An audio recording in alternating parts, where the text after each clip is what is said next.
वाचा सुपात्र तयाटविता महापुण्यराशी नमस्कार माझा श्री सद्गुरु ज्ञानेश्वराशी विठ्ठल श्री ज्ञानदेव तुकाराम पंढरनाथ भगवान की जय ज्ञानेश्वर महाराज की जय जगद्गुरु संत तुकाराम महाराज की जय नागनाथ महाराज की जय चंद्र की जय रामचंद्र की जय राधा कृष्ण भगवान की जय हरे कृष्णा कृष्णा कृष्णा हरे हरे हरे राम राम राम हरे हरे ओम नमो भगवते वासुदेवाय ओम नमो भगवते वासुदेवाय ओम नमो भगवते वासुदेवाय ओम नमो भगवते वासुदेवाय हरे कृष्णा कृष्ण कृष्ण कृष्ण हरे हरे हरे राम राम राम हरे हरे हरे कृष्ण कृष्ण कृष्ण हरे हरे हरे राम राम राम हरे हरे हरे. तर आजच्या या सत्संगामध्ये आज सोमवार दिनांक 25 नोव्हेंबर 2024 आजचं सत्संग किंवा प्रवचन संकीर्तन या करता आपण श्रीराम मंदिरामध्ये जमलेल्या भाविक भक्तांचं या ठिकाणी सहर्ष स्वागत मनोमय स्वागत. आपण आलात आपल्यावरती प्रभू रामचंद्राची श्रीकृष्णाची भगवान श्रीकृष्णाची कृपा अशीच राहो त्यांचा एक आशीर्वाद आपल्यावरती अखंड राहो की ज्यामुळे आपल्या जीवनातील जे काही बंध आहेत अडचणी आहेत त्या अडचणीतून मुक्तता होईल त्यासाठी प्रभूंचा आशीर्वाद प्राप्त होईल. तर आज आपण या ठिकाणी हरिनामाचं महत्व किंवा हरिनामाचा महिमा या विषयावरती आपण चिंतन करणार आहोत. हरिनामाचा महिमा हरिनाम म्हणजे नाम जप करणे. आपण सतत बसता उठता नाव घेत असतो भगवंताचं नाव घेतो पण ज्याला जशी सवय आहे तशी तो नाव घेत असतो किंवा आपल्या मनात जे विचार येत असतात ते विचाराचं चिंतन सतत चालू असतं. आपल्या पुढे समस्या काय आहेत त्या समस्याचं सुद्धा चिंतन चालू असतं. उदाहरणार्थ समजा आपलं काहीतरी दुखतंय त्या गोष्टीकडे लक्ष जाणं, घरात काहीतरी प्रापंचिक अडचण आहे त्या गोष्टीकडे लक्ष जाणं, मुलीचं लग्न जमलं नसेल तर कधी जमेल त्या गोष्टीकडे लक्ष जाणं किंवा तिचं जमत असेल तर तो मिळणारं स्थळ कसं आहे त्या गोष्टीकडे लक्ष जाणं. म्हणजे प्रपंचामध्ये दिवसेंदिवस किंवा दररोजच्या दिवसामध्ये आपण आपल्या दैनंदिन विषयाचं सतत चिंतन करतोय. मग होतं काय आपल्याला मन किती आहे एकच मन आहे. एका वेळेला एक मन एका गोष्टीचं चिंतन करत असेल तर ते मन दुसऱ्या गोष्टीचं चिंतन करणार आहे का नाही करणार. मग यावरून आपणच स्वतः कबुली देतोय की आपण जर प्रापंचिक गोष्टींचं सतत चिंतन करत असेल तर आपल्या मनाला भगवंताचं चिंतन करायला वेळ शिल्लक राहतो का वेळ नाही ना. बऱ्याच जणांचं असं म्हणणं असतं मी देवाला एवढं मी दर सोमवारी जातो दर सोमवारी जाते देवाला नारळ फोडते सोमवार करते सोमवार करतो उपवास करते देव मला पावत नाही. आपण किती वेळ दिला आठवड्यातून एक वेळेला सोमवारी ते भगवंताकडे झालं आणि गेल्यानंतर सुद्धा आपण खऱ्या अर्थानं भगवंतासमोर नतमस्तक होतो का?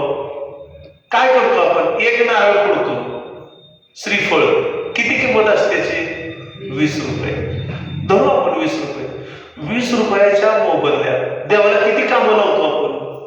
देवा माझ्या मुलीचं भलं होते मुलाचं भलं होते मुलाला नोकरी नसेल तर मुलाला नोकरी लागू दे नोकरी लागली असेल तर त्याला मुलगी मिळू दे, सून येऊ दे घरामध्ये. बरं, सून पण झाली, सून पण आले, त्याच्यानंतर तिला मुलबाळ होऊ दे. तिला मुलबाळ झालं तर ते शाळेत जाऊ दे. शाळेत बसण्यापासून सुद्धा देवाला सांगायला लागतो. का? ही अशी विचारांची मालिका आपल्या मनामध्ये सतत येत राहते. पण ह्या विचारांच्या मालिकामध्ये, सततच्या चिंतनामध्ये आपण काय करतो? आपण आपलेच विषय सतत पुढे लांबवत राहतो. देव काय करतो?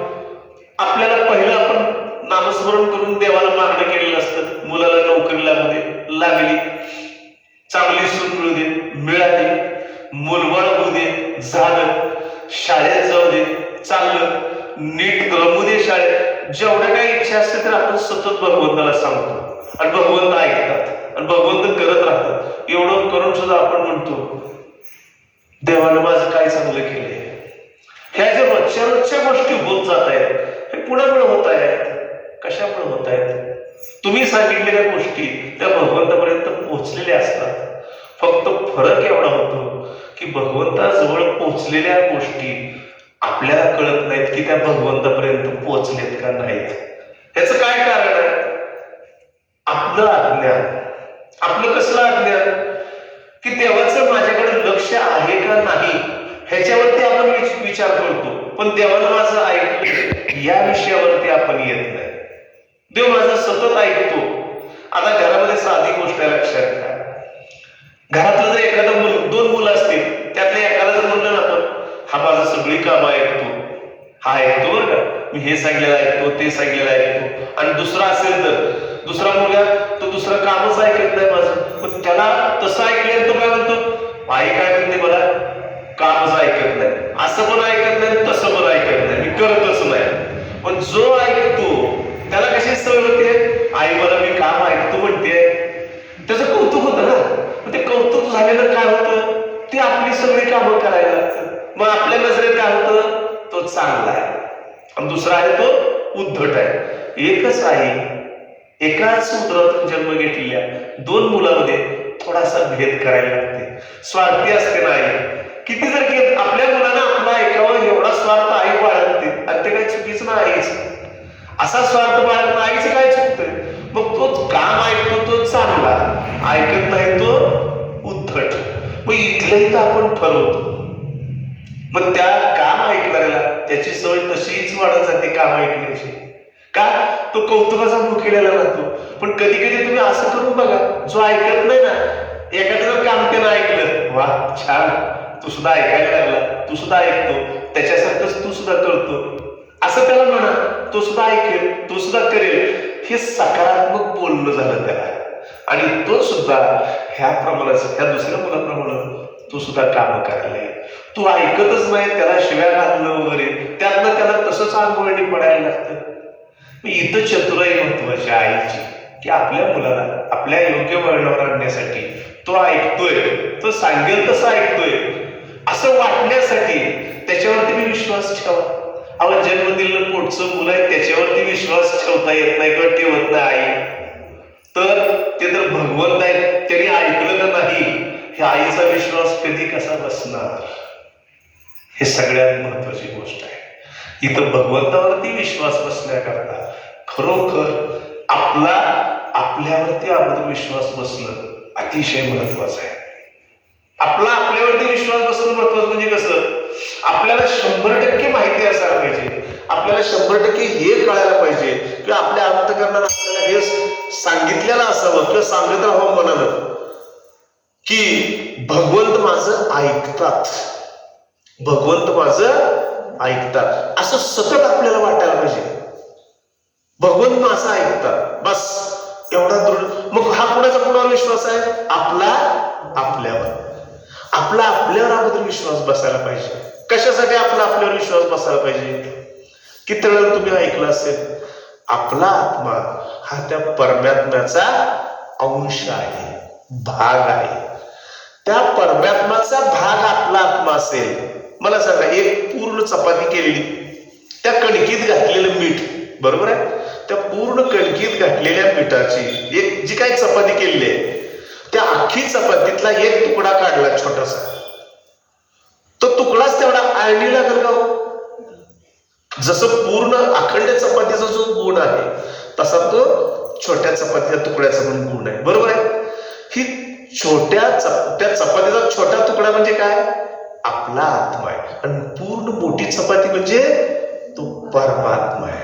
मग आता ह्या चपातीचा जर हा आत्मा, ह्या तो छोटा तुकडा म्हणजे आपला आत्मा जर त्या परमात्म्याचाच भाग आहे, हे जर आपल्याला सांगितलंय, हे जर आपल्याला माहिती आहे, म्हणजे गुण परमात्म्यामध्ये आहेत ते पण आपल्याकडे आहेत का नाही? फक्त हे आपलेच गुण आपल्याला न दिसण्याचं कारण म्हणजे माया. आपलेच गुण आपल्याला न दिसण्याचं कारण म्हणजे माया. माया म्हणजे काय करते? ही माया जाल आहे सगळं. आपल्याला सगळं कितीतरी ऐकतो की हे नाशवंत देह आहे, जग नाशवंत आहे, असं आपण म्हणतो, ऐकतो, वाचतो, आणि ते खरं आहे. हे नाशवंतच आहे. कुठलं परमनंट आहे सांगा? कोण चिरंजीव आहे? किती आशीर्वाद दिला चिरंजीवी भव, किती आशीर्वाद दिला, राहते का कोण चिरंजीव? नाही. ह्या सगळ्या गोष्टीवर आपल्याला हे कळतं की निश्चितच आपल्या आयुष्याला सुद्धा मर्यादा आहेत. म्हणजे आपला देह सुद्धा कसा आहे? नाशवंत आहे. तर अनेक गोष्टी बघितल्यानंतर म्हणजे आपल्या देहाला किती श्वास मिळाले याचा करता करविता ठरवणारा कोण आहे? तो आहे. कुणी कितीही म्हटलं एकही श्वास एक्स्ट्रा मिळणार नाही किंवा जादा मिळणार नाही किंवा कमी सुद्धा भगवान देणार नाही. ज्याला जेवढे जन्माच्या वेळेला मिळालेत ना श्वास, तेवढे त्याला श्वास मिळणार. बऱ्याच वेळा आत्महत्या करणारे सुद्धा वाचतात का? त्याचे श्वास शिल्लक आहेत ना. तुझं पोटा पूर्ण झालं नाही, तू यायचं नाही, तू कितीही प्रयत्न कर. मग त्याला म्हणतो आपण काळ आला होता पण वेळ आली नव्हती. ही वेळ म्हणजे कोण आहे? त्याची वेळ आहे, भगवंताची वेळ आहे. म्हणून तो जो आत्मा, त्या आत्म्याचे गुण आपल्यामध्ये यावेत हीच अपेक्षा आहे. आता तो परमात्मा आहे आणि आपला सामान्य आत्मा आहे. हा त्याचाच हा भाग असल्या कारणानं त्याचेच गुण आपल्यामध्ये काही थोड्या प्रमाणात तर असतात का नाही, पण हे असणारे गुणच आपल्याला आपल्या अज्ञानामुळे माहिती नाही. मग हे सज्ञान कसं व्हायचं? मग अशी प्रवचन, कीर्तन ऐकणं, श्रवण करणं, वाचन करणं, धर्मग्रंथ वाचणं, धर्मग्रंथात त्याचा अभ्यास करणं. मग आता काय झालं? असा एक प्रश्न येईल तुम्हाला, तुमच्या मनातला प्रश्न मी या ठिकाणी उल्लेख करतो. धर्मात दिल्यानंतर खरं काय आहे असं तुम्हाला कोणाकोणा वाटू शकतं. धर्मातलं सगळं खरं काय? धर्मातलं लिहिलं असेल ते पण माणसानं लिहिलं असेल तुम्हाला वाटत ना? ते पण तसं तुम्हाला वाटत असेल की ते पण माणसानंच लिहिलंय. मग ते आपलं 100% खरं कसं काय? तर ते 100% खरं आहे याला सुद्धा आपण विश्वास ठेवायचा आहे. कसा? तुमचा माऊलीवरती विश्वास आहे, ज्ञानेश्वर माऊलीवरती, संत तुकाराम महाराजांवरती विश्वास आहे. ती कशी माणसं आहेत? ती अलौकिक स्वरूपाची माणसं आहेत. ती कशी माणसं आहेत? अलौकिक बुद्धिमत्ता असणारी माणसं आहेत. त्यांना ती बुद्धिमत्ता कशी प्राप्त झाली?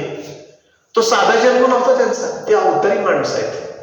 ही जी माणसं आहेत ना, अवतारी माणसं आहेत. आणि त्यांच्या मुखातून पडलेला शब्द, चुकीचा शब्द कधीच बाहेर पडणार नाही. जो शब्द बाहेर पडतो ते सत्य म्हणजे सत्य परमेश्वराचीच वाणी. परमेश्वराला प्रत्येक वेळेला प्रत्येक ठिकाणी स्वतः जन्म घेणं शक्य होत नाही. म्हणून करता संतांचे अवतार मानवाच्या सुधारणेसाठी संत अवतार घेतात. माऊलींना महाविष्णूचा अवतार म्हणतात. ज्ञानेश्वर माऊलींना तुम्ही ऐकलं असेल, माऊलींना महाविष्णूचा अवतार म्हणतात. ज्या वेळेला माऊलींचा जन्म झाला त्यावेळेला असणारी आकाशातली नक्षत्र आणि श्रीकृष्णाचा ज्या वेळेला जन्म झाला होता त्यावेळेला असणारी आकाशातली नक्षत्र, ते जे स्थान एकसारखं होतं तेच स्थान माऊलींचं सुद्धा होतं. म्हणजे विष्णूचं म्हणजे श्रीकृष्णाचं आणि माऊलींचं. म्हणजे माऊलींना महाविष्णूचा अवतार म्हणून साठी म्हणतात. आता मला सांगा, माऊलींचं बालपण सगळ्यांनी पाहिलेलं ऐकलेलं आहे. लहानपणी आई वडिलांनी म्हणजे समाधी घेतली, म्हणजे इंद्रायणीमध्ये समाधी घेतली. कर्मठ लोकांच्या त्रासाला कंटाळून संन्यास धर्म स्वीकारला, परत संसारात आला म्हणून शिक्षा दिली, देहदंडाची शिक्षा दिली त्यावेळच्या कर्मठ लोकांनी. 5 वर्षाची मुक्ता, 7 वर्षाची माऊली,